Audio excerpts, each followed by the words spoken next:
नीतीश कुमार ने ली मुख्यमंत्री पद की शपथ। नीतीश कुमार 10वीं बार बिहार के सीएम बने हैं और लगातार देखिए 10वीं बार जो है नीतीश कुमार ने बिहार की अब कमान संभाली है। प्रधानमंत्री नरेंद्र मोदी ने नीतीश कुमार को बधाई दी, शुभकामनाएं दी उन्हें। सम्राट चौधरी ने भी मंत्री पद की शपथ ली है। विजय कुमार सिन्हा ने भी इस दौरान मंत्री पद की शपथ ली है। आज शपथ ग्रहण समारोह संपन्न हुआ जिसमें मुख्यमंत्री सहित कई अन्य मंत्रियों ने भी मंत्री पद की शपथ ली। साथ ही कई मंत्रियों ने जो है अपने अपने पद और गोपनीयता की शपथ ली।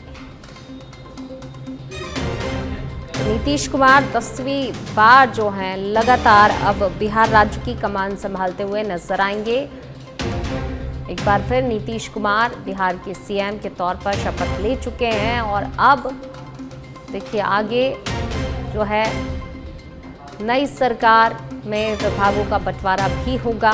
किस तरीके से किसको पद दिए जाएंगे, विभागों का बंटवारा किया जाएगा, उस पर भी सभी की नजरें होंगी। फिलहाल नई सरकार का शपथ ग्रहण समारोह संपन्न हो चुका है जिसमें मुख्यमंत्री नीतीश कुमार के साथ सम्राट चौधरी और विजय सिन्हा ने भी जो है अपने अपने मंत्री पद की शपथ ली है। इसी के साथ कई अन्य मंत्रियों ने भी जो है आज शपथ ग्रहण समारोह में अपने अपने पद गोपनीयता की शपथ ली। तो नीतीश कुमार ने देखिए फिर एक बार बिहार राज्य की कमान संभाली है। नीतीश कुमार एक बार फिर बिहार के मुख्यमंत्री के तौर पर बिहार की कमान संभालते हुए नजर आएंगे। लगातार जो है इससे पहले भी नीतीश कुमार बिहार की कमान संभाल चुके हैं। एक बार फिर नीतीश कुमार बिहार के मुख्यमंत्री। चलिए बढ़ेंगे आगे। झुंझुनू से खबर। चिड़ावा में अतिक्रमण हटाओ अभियान लगातार जारी है। मंडरेला तिराहे से कबूतर खाना तक अभियान तेज कर दिया गया है। जेसीबी से खुर्रे, टीन शेड, इंटरलॉक हटाए जा रहे हैं। दुकानदारों को स्वेच्छा से अतिक्रमण हटाने की समझाइश दी गई है। इस अभियान में पारदर्शिता, सभी अपना अपना सहयोग दे रहे हैं। मलबा ट्रैक्टर ट्रॉली से निस्तारित किया जा रहा है। नियम तोड़ने वालों पर सख्त कार्रवाई होगी। तो अतिक्रमण हटाने की कार्रवाई जो है की जा रही है। ये देखिए तस्वीरों के माध्यम से नियम तोड़ने वालों पर सख्त कार्रवाई की भी यहाँ पर चेतावनी दी गई है। चिड़ावा की तस्वीरें हैं झुंझुनू के चिड़ावा की, जहाँ पर अतिक्रमण हटाओ अभियान चलाया जा रहा है और इस अभियान के तहत देखिए कार्रवाई की गई है अतिक्रमण हटाने की। जेसीबी से कुर्रे, टीन शेड, इंटरलॉक हटाए जा रहे हैं। तो अवैध अतिक्रमण पर जो है पीला पंजा चला है और आप देखिए तस्वीरों में अवैध अतिक्रमण हटाने की कार्रवाई लगातार की जा रही है।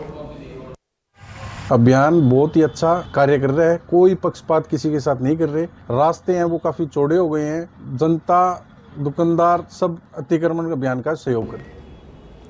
हिंडौन सिटी से खबर, जहां राजगिरीश अस्पताल में चिकित्सक की कथित लापरवाही से एक नव प्रसूता की मौत हो गई है। मृतका 24 वर्षीय वर्षा जाटव खेड़ली अटकोली गांव निवासी थी। 3 दिन पहले प्रथम प्रसव के लिए अस्पताल में भर्ती की गई वर्षा का प्रसव सफल रहा, लेकिन बाद में उसकी तबीयत अचानक बिगड़ गई। गंभीर स्थिति को देखते हुए उसे जयपुर के लिए एक निजी अस्पताल में रेफर किया गया, जहां पर देर रात उसकी मौत हो गई। परिजनों का आरोप है कि अस्पताल के चिकित्सकों ने प्रसव के बाद उसके खराब होती तबीयत पर किसी प्रकार कोई ध्यान नहीं दिया।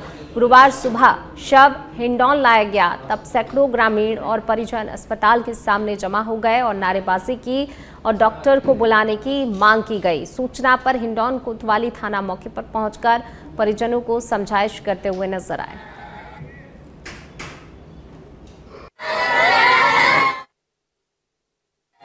तो फिर 19 तारीख को हमने बोली सर इसका कुछ करो, क्या कुछ नहीं है, सब कुछ हो जाएगा, हम इलाज हमारी मर्जी से कर रहे हैं, तुम्हें हम जानते हो, हम जानते हैं। तो ठीक है साहब। अब दोपहर में जब 19 तारीख को इतनी हालत खराब हो गई कि बिल्कुल लड़की ने कहा कि मैं तो अब जा रही हूँ, बिल्कुल मरूंगी बिल्कुल।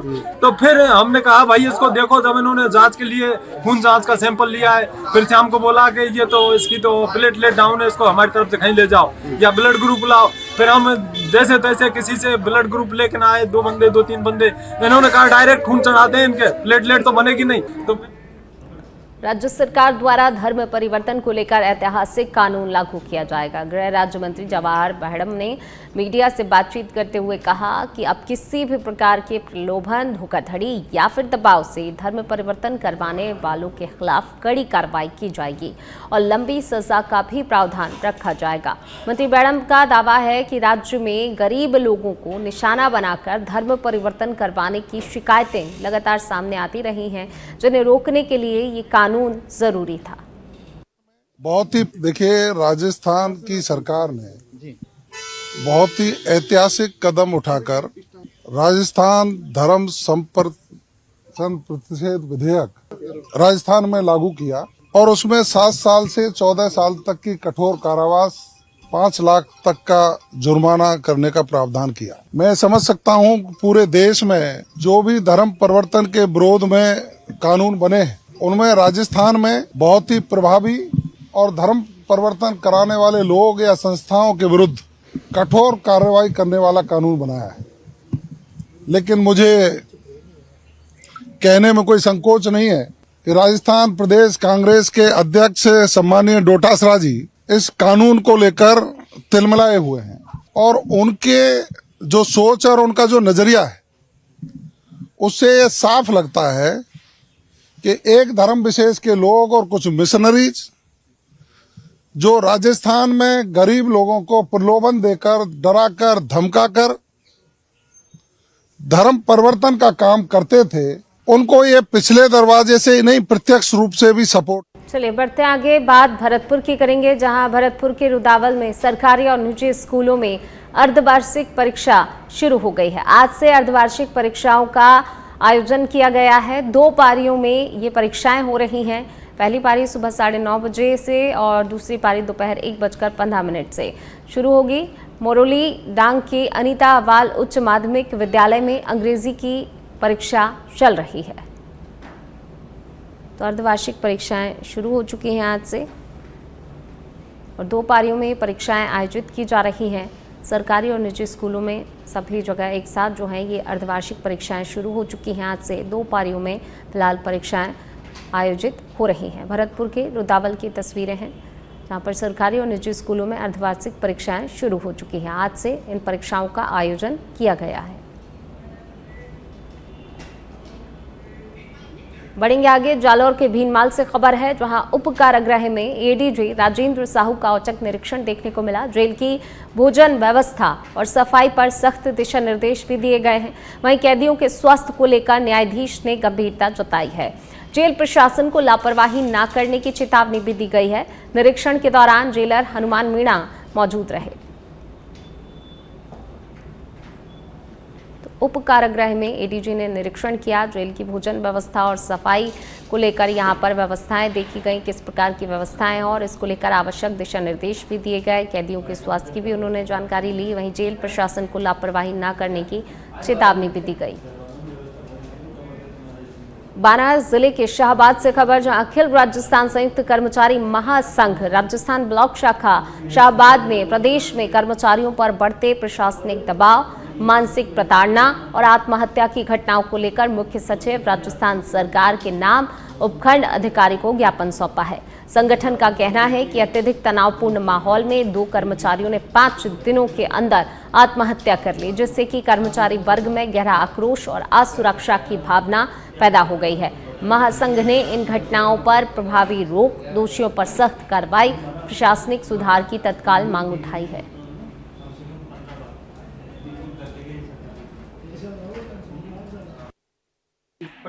अखिल राजस्थान संयुक्त कर्मचारी महासंघ के बैनर तले तहसील शाहबाद के जो ब्लॉक में जितने भी कर्मचारी हैं, बैनर तले हमने आज एसडीएम सर को ज्ञापन दिया है। जो प्रदेश में कर्मचारियों को प्रशासन द्वारा जो मानसिक दबाव बनाया जा रहा है और कार्य करवाया जा रहा है।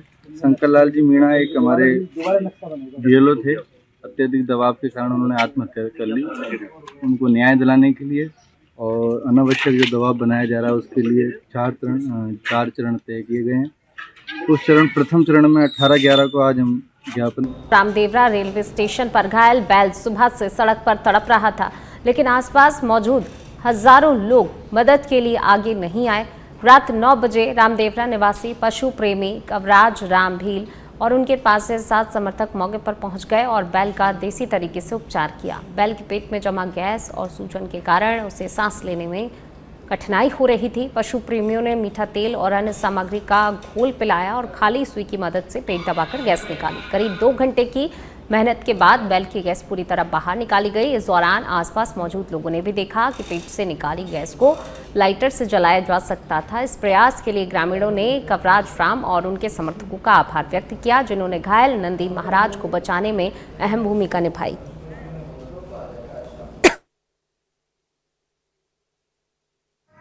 तो सबसे पहले तो मीठा सोडा और 10 मिनट बाद में 100 ग्राम मीठा सोडा और 100 ग्राम काला नमक, 50 ग्राम हींग और आधा लीटर सरसों का तेल देने, सबको मिला साथ में एकदम, और एक बोतल से एक साथ ही दे देना। इसके 10-15 मिनट 20 मिनट बाद में इसका धीरे धीरे हाथ। बांसवाड़ा के तलवाड़ा क्षेत्र से खबर, जहां पर बड़ी बनासी गांव में एक महिला पर जंगली सुअर ने अचानक से हमला कर दिया। जानकारी के अनुसार महिला खेत में गाय बांधने गई थी, तभी झाड़ियों से निकले जंगली सुअर ने उस पर हमला बोल दिया। इस हमले में महिला के पैर पर गंभीर चोट आई है और सुअर के काटने से गहरा घाव भी हो गया है। घायल अवस्था में परिजनों ने तुरंत ही महिला को जिला अस्पताल पहुंचाया, जहां महिला का इलाज जारी है। ग्रामीणों ने बताया कि क्षेत्र में जंगली जानवरों की बढ़ती गतिविधि चिंता का विषय है। घटना के बाद गांव में दहशत का माहौल बना हुआ है और लोगों ने वन विभाग से सुरक्षा के लिए जरूरी कदम उठाने की मांग की है।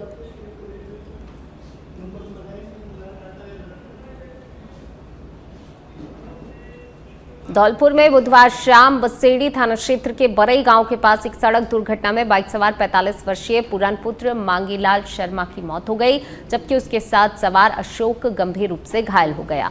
हादसा तब हुआ जब पीछे से तेज रफ्तार अज्ञात वाहन ने उनकी बाइक को जोरदार टक्कर मार दी। दोनों को स्थानीय लोगों की मदद से जिला चिकित्सालय लाया गया, जहां पुरान को मृत घोषित कर दिया गया और अशोक का उपचार जारी है। पुलिस ने शव को मोर्चरी में रखवाकर परिजनों को सूचना दे दी है और अज्ञात वाहन की तलाश शुरू कर दी है।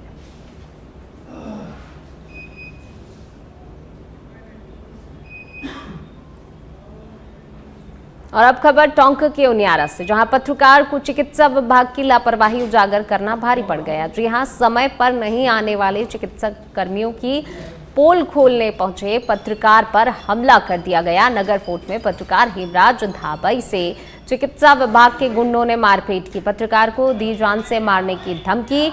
वहीं घटना के बाद पत्रकार संगठनों में भारी आक्रोश व्याप्त है। कार्रवाई की मांग की जा रही है। दोषी अधिकारियों के खिलाफ सख्त कार्रवाई की मांग जो है अब की जा रही है। पत्रकार पर चिकित्सा कर्मियों के गुंडों ने देखिए हमला किया है, जान से मारने की धमकी पत्रकार को यहां पर दी गई है। पत्रकार संगठनों में आक्रोश। चिकित्सा विभाग की लापरवाही उजागर करना एक पत्रकार को भारी पड़ गया।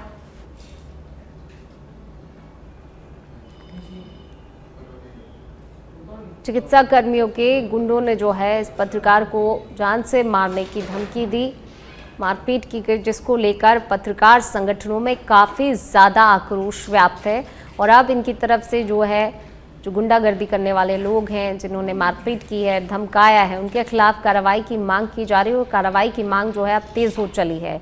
पत्रकार संगठन ज़्यादा बातचीत के लिए हमारे सहयोगी मदन लाल हमारे साथ जुड़ गए हैं। मदन लाल, जिस तरीके से चिकित्सा कर्मियों के गुंडों ने मारपीट की और देखिए धमकी भी दी जा रही है, अब इसको लेकर पत्रकार क्या कुछ मांग कर रहे हैं? पत्रकार युवक के साथ नगरपोट सामुदायिक स्वास्थ्य केंद्र में मारपीट की गई है, जान से मारने की धमकी दी गई है, जिसके चलते हुए पत्रकार संगठनों में रोष व्याप्त है। और पत्रकार संगठनों ने कार्रवाई करने की मांग की है। इसको लेकर कुछ समय में जिला कलेक्टर महोदय से मिलकर आगे की कार्रवाई की मांग करेंगे। बिल्कुल, देखिए कार्रवाई की मांग तो की ही जा रही है, काफी ज्यादा आक्रोश, लेकिन इस तरीके की क्या इस अस्पताल में पहले भी तस्वीरें नजर आई हैं कि अगर आप लापरवाही करते और उसको उजागर किया जाता है तो क्या पत्रकारों के साथ इस तरीके का व्यवहार करते हैं ये? जी, काफी समय से जनता की समस्याएं सामने आ रही थी कि स्टाफ कर्मी लेट आ रहे और जनता को समुचित सुविधाएं नहीं मिल पा रही है। इस जनित मांग को देखते हुए पत्रकार कवरेज करने के लिए गया तो उसके साथ मारपीट की गई। बिल्कुल मदन लाल, जिस तरीके से देखिए यहाँ पर पत्रकार के साथ मारपीट की गई, आम जनता का क्या हाल होता होगा, ये भी बड़ी सोचने वाली बात है कि जो मरीज पहुंचते होंगे वाकई कितनी ज्यादा लापरवाही यहाँ पर की जा रही होगी फिर तो मरीजों के साथ भी। जी, मरीजों को समय पर दवाइयाँ उपलब्ध नहीं हो पा रही है, मरीजों को इलाज समय पर नहीं मिल पा रहा है, जो कर्मचारी है वो लेट आ रहे हैं, समय पर नहीं पहुंच रहे हैं। जी शुक्रिया मदन इस तमाम जानकारी को साझा करने के लिए। चलिए बढ़ेंगे आगे बात अगली खबर की। दौसा के महवा से खबर है, जहां श्री श्याम सेवा परिवार समिति महवा के तत्वाधान में आज खाटू श्याम जी की 8वीं बस यात्रा उल्लास से रवाना हुई। लगभग 60 श्रद्धालुओं का दल खाटू बाबा के जयकारों के साथ हर माह की भांति इस बार भी श्रद्धा और उत्साह के साथ यात्रा पर निकला। इस यात्रा का धार्मिक संगठनों और श्याम प्रेमियों ने पुष्प वर्षा कर स्वागत किया। समिति के अध्यक्ष संतोष शर्मा ने बताया कि मासिक बस यात्रा मेहंदीपुर, बालाजी, दौसा, सैथल, चामू और रींगस होते हुए खाटू श्याम जी पहुंचेगी। खाटू श्याम धाम पहुंचकर बाबा श्याम का कीर्तन किया जाएगा और भोग भी लगाया जाएगा।